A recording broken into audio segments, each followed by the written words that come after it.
دوستوں اور بھائیوں، حضرت ابو ہریرہ رضی اللہ تعالیٰ عنہ ارشاد فرماتے ہیں، جناب رسول اللہ صلی اللہ علیہ وسلم نے فرمایا کہ میں تمہیں وہ عمل بتا دیتا ہوں جس کی بدولت اللہ بندے کی خطاؤں کو معاف فرما دیتے ہیں اور آخرت میں درجات کو بلند فرما دیتے ہیں۔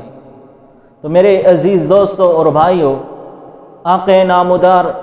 سید المرسلین خاتم المرسلین صلی اللہ علیہ وسلم نے سب سے پہلا عمل یہ بتایا کہ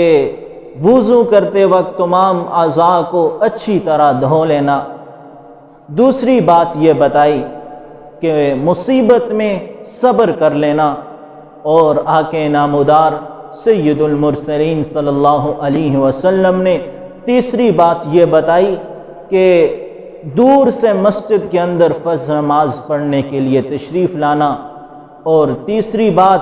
میرے دوستوں اور میرے بھائیوں، رب ذوالجلال کے پیارے محبوب علیہ الصلاۃ والسلام نے یہ بتائی کہ ایک فرض نماز پڑھنے کے بعد دوسری فرض نماز کے لیے مسجد کے اندر بیٹھ کر انتظار کرنا۔ یہ چار باتیں شیطان سے بچاؤ کے لیے سب سے زیادہ مضبوط چار دیواری یعنی مضبوط قلعہ ہے۔